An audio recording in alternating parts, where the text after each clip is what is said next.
কেন্দ্রীয় কার্যালয়ের সামনে ককটেল বিস্ফোরণের ঘটনায় এই মুহূর্তে বিক্ষোভ মিছিল করছে বিএনপির সিনিয়র যুগ্ম মহাসচিব রুহুল কবির রিজভির উপস্থিতিতে নেতাকর্মীদের সাথে নিয়ে এই মুহূর্তে একটি বিক্ষোভ মিছিল তিনি বের করেছেন। এবং আমরা পুরো ঘটনাটি যদি আপনাদেরকে জানিয়ে রাখতে চাই, আজকে রাত 10টা নাগাদ বিএনপির কেন্দ্রীয় কার্যালয়ের সামনে একটি ককটেল বিস্ফোরণের ঘটনা ঘটে। সেই ককটেল বিস্ফোরণের ঘটনা ঘটার পরেই বিএনপির বিভিন্ন পর্যায়ের নেতাকর্মীরা কেন্দ্রীয় কার্যালয়ের সামনে উপস্থিত হন এবং উপস্থিত হয়ে কিন্তু তারা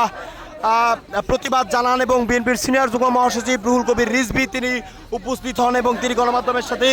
কথা বলেন এবং তারা বলেন কারা এই বোমাটি বিস্ফোরণ ঘটিয়েছে সেটি আসলে বিএনপি জানে, তবে প্রত্যক্ষভাবে সেটি না দেখায় তারা নাম প্রকাশ করতে পারছেন না, এমনটি বলেছেন তারা। এরপরেই গণমাধ্যমের সাথে কথা শেষ হলে সিনিয়র যুগ্ম মহাসচিব রুহুল কবির রিজভীর উপস্থিতিতে একটি বিক্ষোভ মিছিল শুরু হয়। আমরা দেখতে পাচ্ছি সেই বিক্ষোভ মিছিলটি বিএনপির কেন্দ্রীয় কার্যালয়ের সামনে থেকে শুরু হয়ে এই মুহূর্তে কাকরাইল মোড় অবধি এসেছে, সেটি কিন্তু আমরা এই মুহূর্তে দেখতে পাচ্ছি।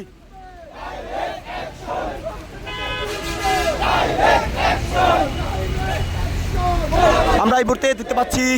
বিএনপির বিভিন্ন পর্যায়ের নেতাকর্মীরা যেই ককটেল বিস্ফোরণের ঘটনা ঘটে সেই ঘটনা ঘটার পরপরই তারা উদ্বেগ প্রকাশ করেছেন এবং এই মুহূর্তে সিনিয়র যুগ্ম মহাসচিব রুহুল কবির রিজভী তার উপস্থিতিতে যেই বিক্ষোভ মিছিলটি শুরু হয়েছে সেটি কিন্তু এই মুহূর্তে চলছে, সেটি আমরা দেখতে পাচ্ছি।